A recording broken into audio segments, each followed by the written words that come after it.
Hola, mi nombre es Cristian Felipe Gómez. Este es un video para el parcial final del curso de Didáctica de la Literatura del programa de Español y Literatura de la Universidad Tecnológica de Pereira del grupo del profesor William. Entonces, en este video vamos a tratar de hacer una muy breve disertación sobre la relación que tiene la historia con la literatura. Entonces vamos a empezar diciendo que hay una curiosa, no sé si combinación, más bien una alimentación. Hay un grupo recíproco, una presentación recíproca de esto, y es que lo vamos a presentar con la analogía del Ouroboros. Vamos a pensar entonces que tanto la literatura como la historia se pueden alimentar simultáneamente. El uno siempre está todo el tiempo mordiendo la cola del otro. Pero entonces no lo vamos a pensar en un sentido destructivo. No vamos a pensar que es que la literatura está devorando la historia o que la historia está devorando la literatura. Vamos a verlo más bien que hay una alimentación constante. Por eso pensamos que es más bien una alimentación recíproca, una muy sana simbiosis. Y para esto, entonces vamos a tomar también otra analogía, que es la de la diosa Kali. La relación de esta diosa junto con la relación historia-literatura son muy similares, porque la diosa Kali, a la vez que destruye, crea.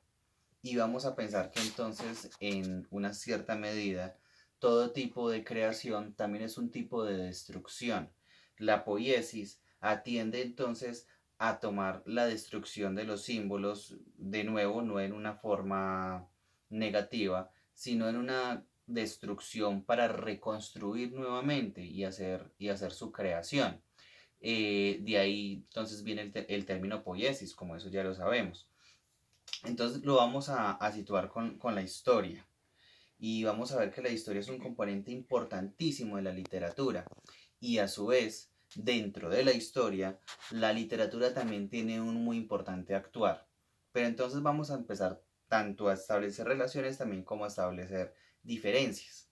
La literatura se puede alimentar de la historia para construir la literatura por sí misma, para ser per se, mientras que la historia va a tomar a la literatura solamente para dos funciones, para datar o para crear a través de ella sus propias creaciones, de nuevo de una forma per se, siendo por la literatura misma. ¿Qué queremos decir con esto?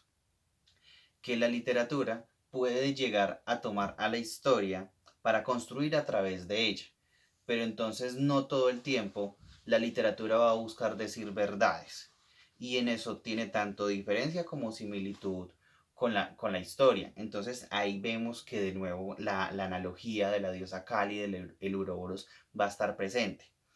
La historia puede tomar a la literatura para datar acontecimientos de la raza humana, de la vida humana, pero de igual forma tampoco va a buscar dar una verdad, ya que la historia, como función propia, no va a tener la intención de vender verdades absolutas. La historia todo el tiempo nos va a dar es una perspectiva, nos va a dar entonces qué es lo que sucede en ese momento. El mejor ejemplo es el mundo griego antiguo.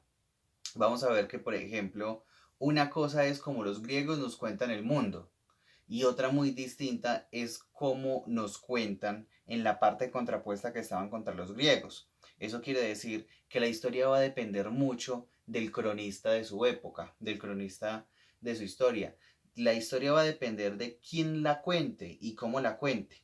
Otro ejemplo muy claro que vamos a tener entonces es, por ejemplo, muy cercano a nosotros, Simón Bolívar. No es lo mismo cómo va a contar quién fue Simón Bolívar dentro de los países de la Nueva Granada a como quién fue Simón Bolívar en la España, en la antigua España. Entonces, tal vez no salga como el héroe redentor, como el héroe libertador, que de pronto los países de Sudamérica sí lo van a contemplar. ¿Cómo se va a relacionar esto también entonces con la literatura? La literatura entonces va a alimentarse para construir. La historia, si bien va a pretender dar una perspectiva, la literatura lo que va a pretender es aportar esa creación, esa poiesis. Entonces puede beber de la historia para hacer su creación. Por ejemplo, tenemos La carroza de Bolívar, del autor Rosero. Puede tener entonces el alimentarse de ciertos sucesos de la Nueva Granada, de ciertos sucesos históricos, pero para dar y entregar su creación. Y como lo decíamos ahorita, ahí la literatura para ese caso no va a pretender entonces vender una verdad absoluta. Simplemente el autor va a pretender entregar su obra.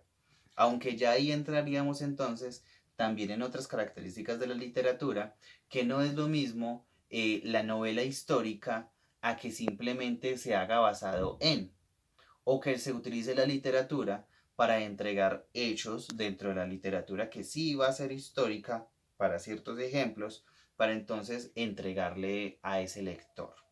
Y ahí entonces debemos ser muy cuidadosos nosotros como lectores y de pronto haciendo cierta hermenéutica en las obras que podamos llegar a abordar, para entonces tratar de hilar muy fino nuestras lecturas, para pensar entonces en qué momento el autor está intentando vendernos una verdad, porque puede suceder, y en qué momento ese autor de pronto va a denunciar los acontecimientos de su época.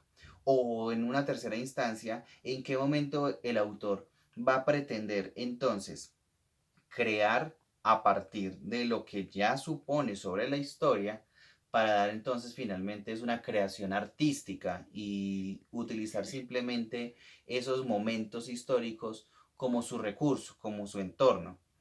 Para el ejemplo de los autores que pueden de pronto denunciar a través de la literatura los sucesos históricos de su época, tenemos también la obra de 1984 de George Orwell.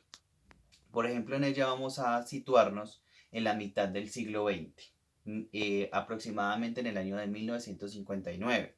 Él escribiría una obra para casi 30 años después, dentro del nombre a posteriori, para tratar entonces de denunciar los sucesos de unos hechos muy importantes que se estaban dando en el siglo XX, que era la Guerra Fría, que era una guerra entre dos superpotencias, el norte de los Estados Unidos de América y la Unión Soviética.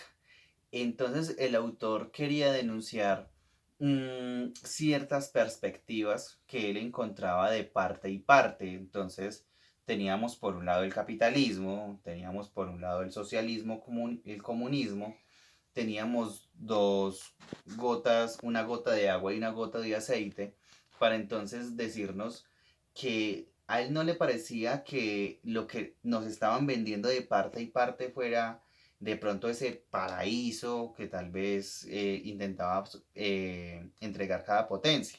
Vamos a ver que, por ejemplo, casi que al final de la obra va a haber unas disertaciones muy curiosas entre el personaje de Winston y los personajes que lo torturaban, para decirnos entonces, vea, es que el capitalismo tenía estas cosas y esto otro, con lo que no estábamos muy de acuerdo, que finalmente creaba unas decisiones sociales, y resulta que tampoco el comunismo entregaba lo que quería entregar, porque el comunismo terminaba creando era una especie de adoración de la imagen, que tampoco es en lo que estábamos bien, que tampoco es hacia donde queríamos ir. Y finalmente nos empiezan a presentar una especie de gobierno distópico que viene siendo una monstruosa simbiosis entre las dos perspectivas, para entregarnos ese mundo casi que posapocalíptico. Tal vez podríamos decir que un mundo pre-posapocalíptico, para darnos un mundo donde se sesga el pensamiento, donde nos obligan a pensar que lo que es incorrecto, entre comillas, porque también es una larga discusión saber qué es y qué no es lo correcto, para entonces empezarlo a discutir y presentar, como decíamos, como un enorme monstruo. Y vemos entonces, volviendo a lo de hace un momento, que entonces el autor toma los sucesos más importantes de su época, de su historia, para exponerlos como denuncia ante la obra, para exponernos una horrorosa simbiosis de un mundo preposapocalíptico. Entonces ahí vemos una de las otras funciones de esa fusión historia-literatura, que se alimentan muy bien las dos para este caso. Y asimismo vamos a tener muchas otras obras. Por ejemplo, vamos a tener otras obras que nos pueden llegar a denunciar ciertos momentos históricos.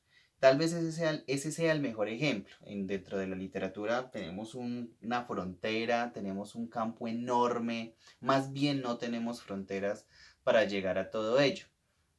Ese sería solamente uno de los tantos ejemplos enormes, enormes hay en la literatura, para entonces que veamos cómo existe esa relación literatura, historia y cómo esas fusiones nos pueden dar muchas y muy distintas perspectivas.